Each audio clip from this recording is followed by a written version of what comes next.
The hottest radio show in Sri Lanka. Breakfast Club on Noise Radio. ආයුබෝවන් අදත් අපේ podcast එක අපි වෙනස් දේශපාලන සංවාදයකට ඔබ ගෙනියන්න හදන්නේ. දැන් මේ ගොඩක් කට්ටිය මේ අපේ දේශපාලන සංවාදයේ සමහර මට කියනවා මේ දැන් බයිතක්සලාවත් බලලා මේකත් බලලා අපිට වෙලාව ට්‍රැක් වෙලා තියෙන්නේ කියලා. ඒක හොඳයි. අපි මේ සමහර දේශපාලන කරුණු පුළුල්ව කතා කරලා යුතු නිසා තමයි අපි මේ පොඩ්කාස්ට් එක අරගෙන යන්නේ. ඔබ මේකට එකතු වෙන සංවාදයට අපි බොහොම ස්තුතියි. අදත් අපිත් එක්ක පුරුදු විදියට ඉන්නවා පසන් කස්තුරි, ඊළඟට අපේ නුවන් චාරක අපේ චාරක නුවන් ඉන්නවා. නමුත් නුවන් කියන නම මුලින් එන නමක් සාමාන්‍ය. ඒක මම කිව්වේ පොදු ජන අයිතීන් සුරැකීමේ ජාතික ව්‍යාපාරයේ කැඳවුම්කාරතුමා. එතුමා මීට කලිනුත් අපිත් එක්ක ඇවිල්ලා ඉතාම හොඳ සංවාදයන් වල නිරතලා තිබුණා. අපි ආයුබෝවන් කියනවා.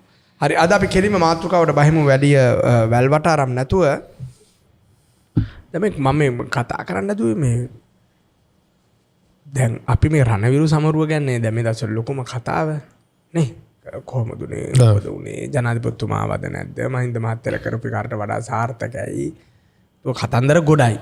දැන් ඒ අතරේ වෙන කතාවක් මේ අපි කතා කර ඉද්දී චාරක කිව්වනේ දැන් අපිට අකමැතිතුමිය මේ ඉවෙන්ට් එකට ආපු නැති එක. දැන් මම පස්සේ හිටපු රණවිරු සේවාධිකාරී සභාපතිතුමෙක් මට හම්බුණා. මම මේක කරන්න රණවිරු සේවාධිකාරියනේ. එතුමාගෙන් මම අහුවා මොකද්ද මේකේ ප්‍රොටෝකෝල් එක, කවුද වාඩි වෙන්නේ, කොහොමද කියලා.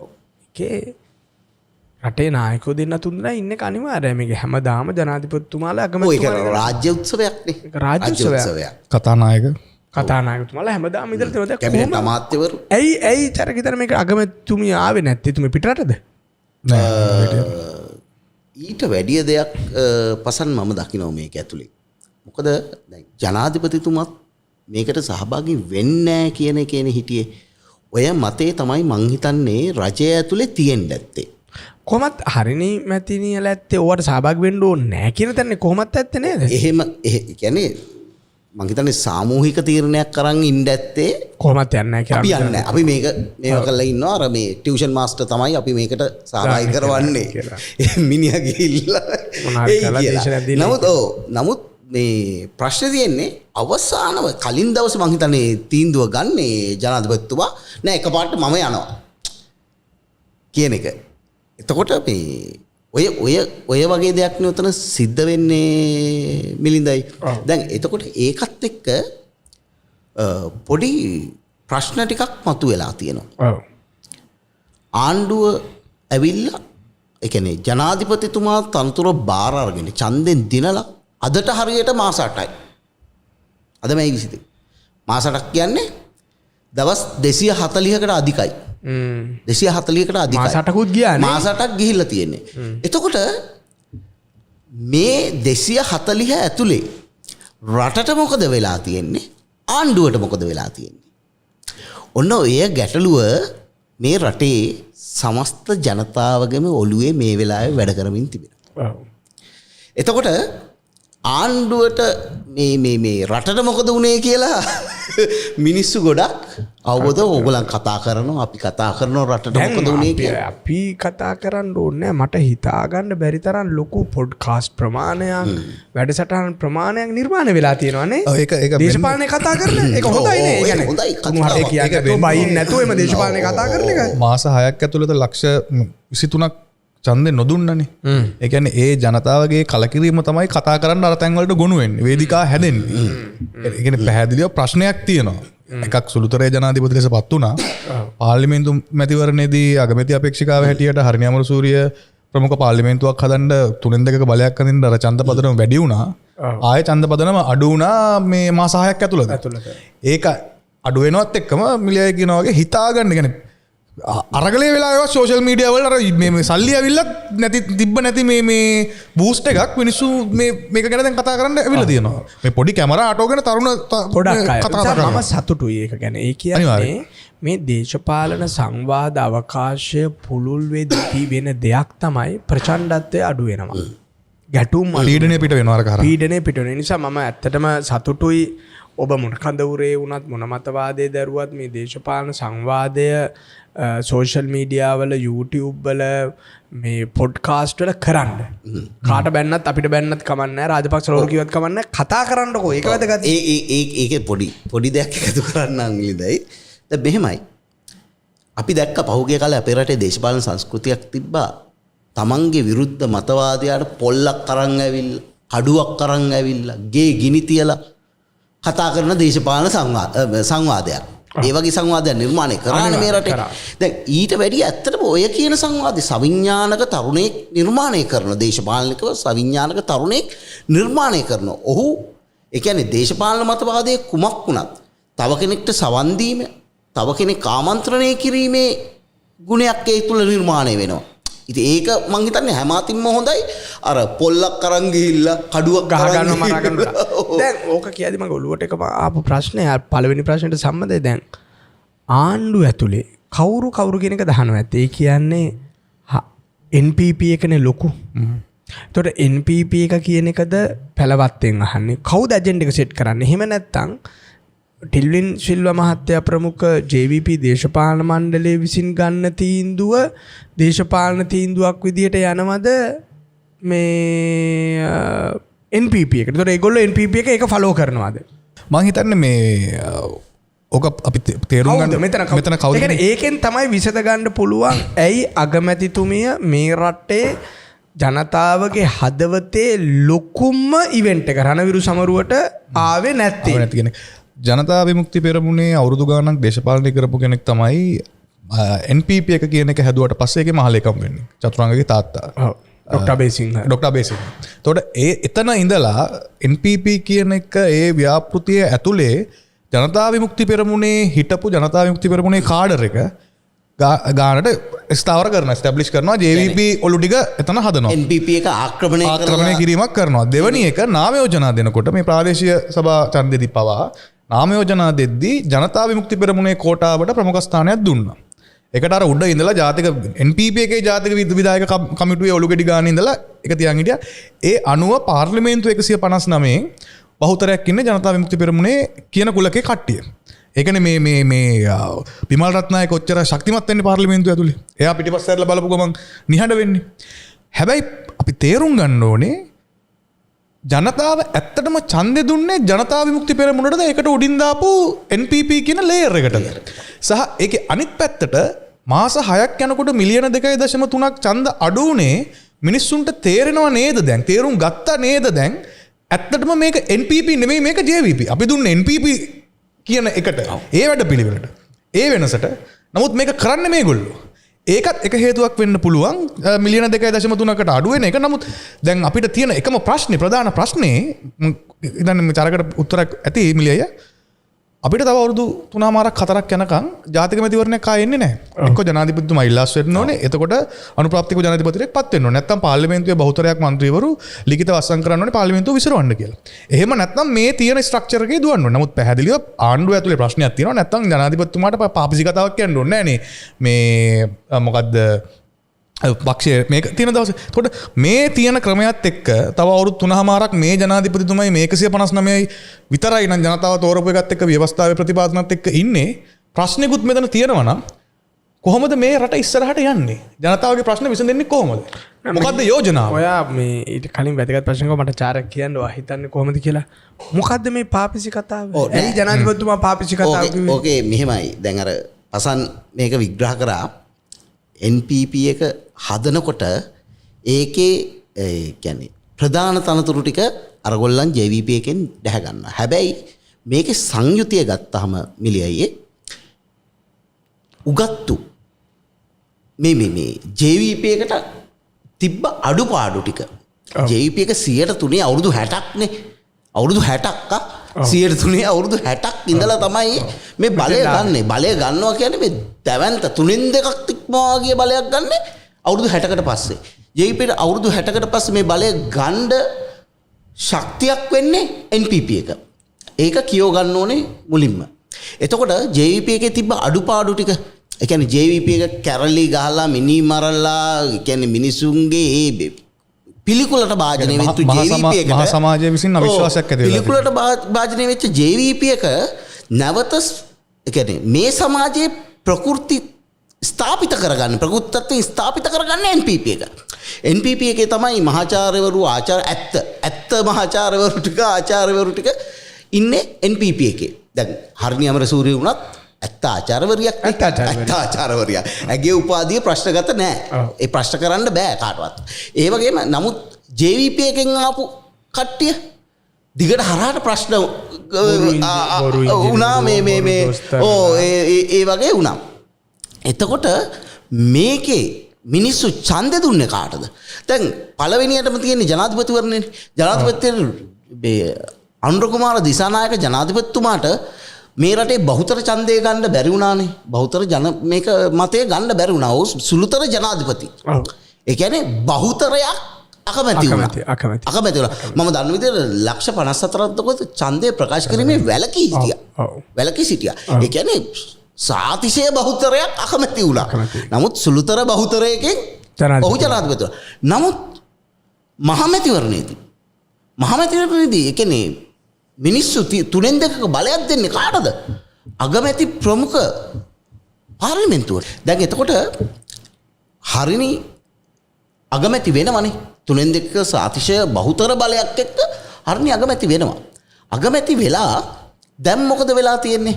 කැබිනට් මණ්ඩලයට JVP අමාත්‍යවරු ටිකකුත් ඉන්නවා.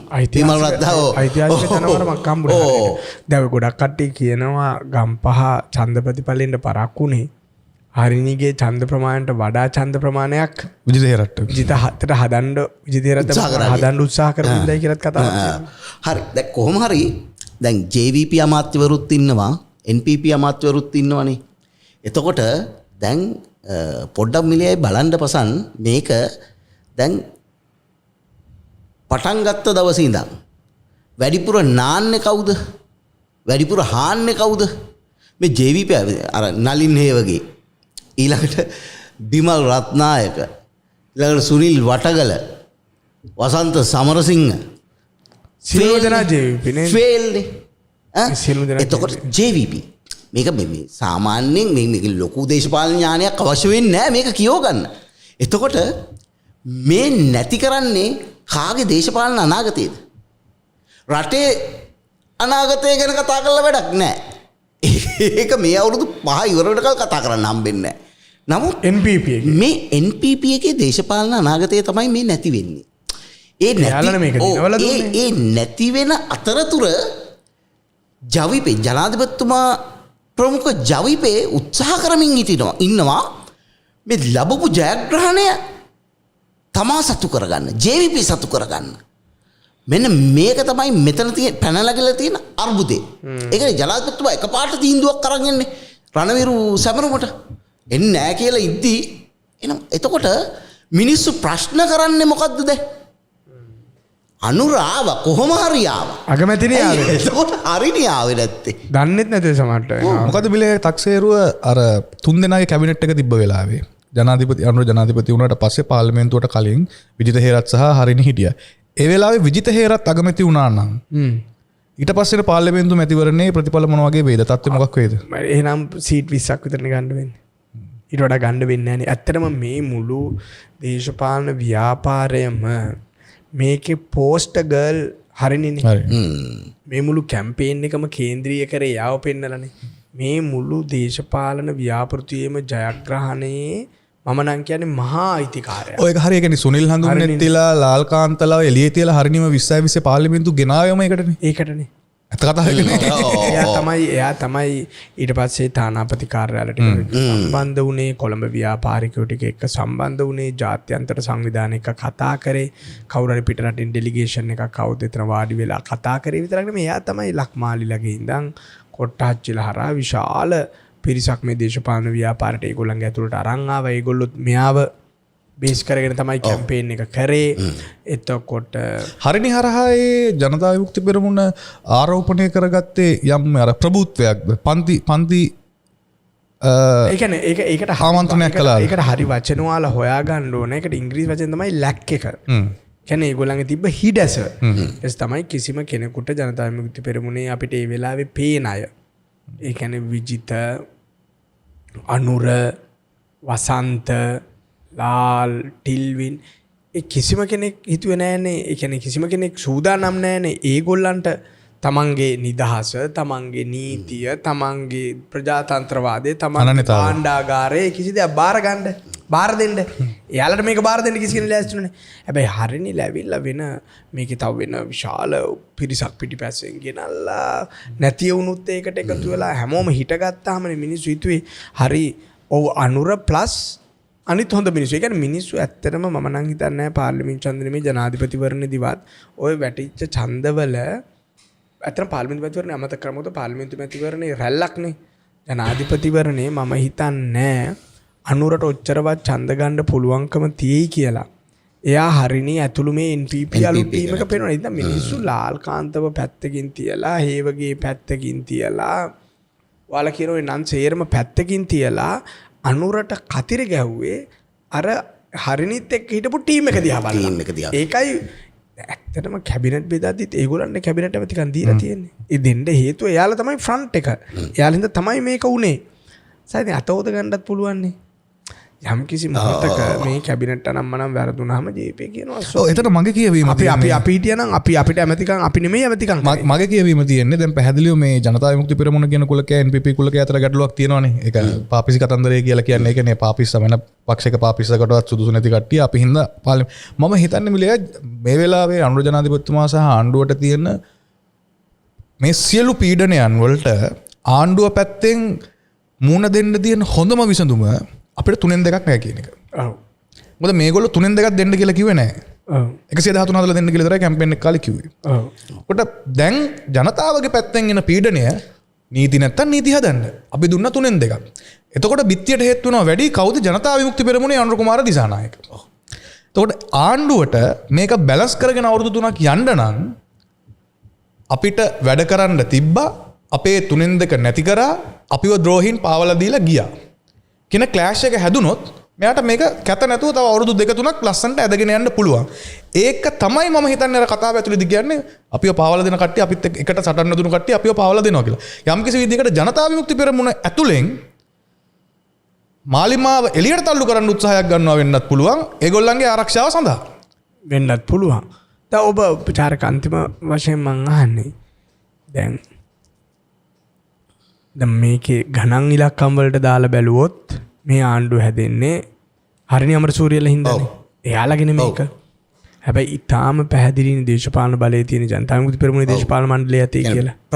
ප්‍රබල තනතුරු ටික ඔක්කොම JVP වටා තමයි ගෲප් මීටින් එක ගන්න ටිල්වින් මහත්තයාගේ ප්‍රධානත්වයෙන් පැලවත් ඔෆිස් එකේ ඉන්නේ. ඒකනේ මේක බලයේ සම්තරිනේ තීරණය කරන්නේ කවුද එළියට ගිහලා මාතර කතා කරන්නේ කියන්නේ. ටිල්වින් මහත්තයා පාර්ලිමේන්තුව ආවේ නැත්තේ ඒකනේ මට අවසාන අපි දැන් වෙලාවත් යන මට අවසාන වශයෙන් කියන්න චාරක දැන් අපි මේක ගැටුමක් විදිහට අර්ථකථනය කරනවා. එහාට ගිහිල්ලා මෙතන කවුද ඉතුරු වෙන්න පුළුවන් මෙතන කියලා. ඒ කියන්නේ දැන් එක පැත්තකිනුත් පිළිගන්න එපැයි. මෙතන අනුරත් විශාල ප්‍රබල චරිතයක් කියලා. යා එක ප්‍රධාන හේතුවක් මේ අනිවාර්යයෙන්. යා මේක සිංගල් මෑන්. එයා තමයි චරිතය විතර. අනිත් පැත්තෙන් හරිනි තමයි අනිත් ව්‍යාපාරපත. මේ පුද්ගල සහ සම්බන්ධතාවය, අන්තර් සම්බන්ධතාවය, ගැටුම මේක කොහාටද යන්නේ? කාටද සර්වයිව් වෙන්න පුළුවන්? දැන් ඕකේ මිලේ මෙහෙම මේකක් තියෙනවා. දැන් අනුර කියන්නේ චරිතයක් උනා තමයි. නමුත් අනුර කියන්නේ කටින් විතරක් වැඩකාරයෙක් කියන එක තමයි අද සමාජයේ කියවීම. ඒකද කයනායක. ඔව් කයනායකනේ කියලානේ කියන්නේ දැන්. හරිද? නමුත් ඒක නෙවෙයි. කටින් කියවුවා කියන එකෙන්ම නෙවෙයි මේ බලය උන්ට ලැබුණේ. මේක අර මාලිමාව විසින් ජනතා විමුක්ති පෙරමුණ ප්‍රමුඛ මේක ක්‍රමය සමාජගත කරගත්තා. ඒක හින්දා නැත්තම් ඒක සමාජගත වුණ නැත්තම් මේ බලය කවදාවත් ගන්න හම්බෙන්නේ නැහැ. අනුර ඔහොම නෙවෙයි මේ ඩොනල්ඩ් ට්‍රම්ප් එක්ක ඇවිල්ලා මේක පිටවන්න හැදුවත් පිටවන්න බෑ. මේ රටේ මිනිස්සු පිළිගන්න ඕන ඉස්සලාම් මේක. ඒ පිළිගැනීම තමයි ඇති වෙන්නේ හරිනි හරහා. එතකොට දැන් සීල් එක ගහුවේ යන්නේ. ඔව් එයා තමයි මේක සමාජගත කරලා දුන්නේ.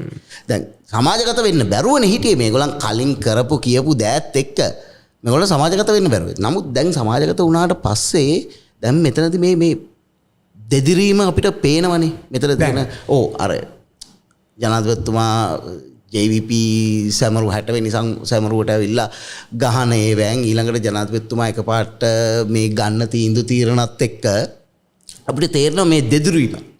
එතකොට මම කියන්නේ ජනතාව බලය දුන්නේ හරිනිලව විශ්වාස කරලා නම් NPP එක විශ්වාස කරලා නම් හරිනිලට වගකීමක් පැවරිලා තියෙනවා මේ වෙලාවේ මේ සිද්ධ වෙන වැරද්ද නිවැරදි කරන්න.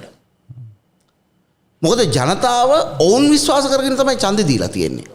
එතකොට මේ LTT ප්‍රශ්න හෝ වේවා මිනිස්සුන්ට දැනෙන ආර්ථික ප්‍රශ්නේ හෝ වේවා ජාත්‍යන්තර සම්බන්ධතා සම්බන්ධයෙන් මතුවෙන ප්‍රශ්නය හෝ වේවා හරිනිලගේ වගකීම තමයි මේක විසඳන එක. ඉදිරිපත් වෙන එක. මේක විසඳන ඉදිරිපත් වෙන එක. එතනදී ජනතා විමුක්ති පෙරමුණ විසින් ඒ කණ්ඩායම විසින් යම්කිසි බලපෑමක් ඇති කරනවා නම් ඔවුන් තීරණය කළ යුතුයි එහෙනම් මේක අපි මේ අපිට බලය දීපු මිනිස්සුන්ට කියලා මේකට විකල්පයක් හොයනවා යෝජනා කරන එක කියනවා. හරි. අද මේ පසන් චාරුක අපි අද කතා කරේ මේ ඇත්තම කතාවට නිමිත්තාවේ මේ හරිනි මැතිනිය නාපු එක. නාපු කියන්නේ වතුර නාපු එක නෙමෙයි.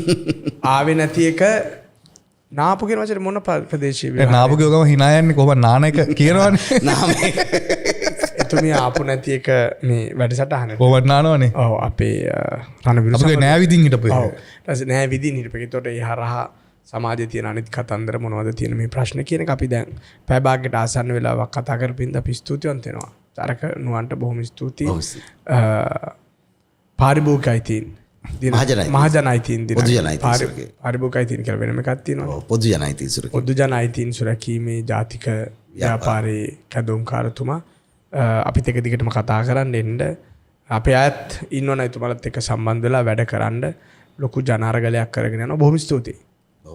ඊළඟ ඉතින් අපි ප්‍රසන්න. හරි බොහොම ස්තුතියි එහෙනම්.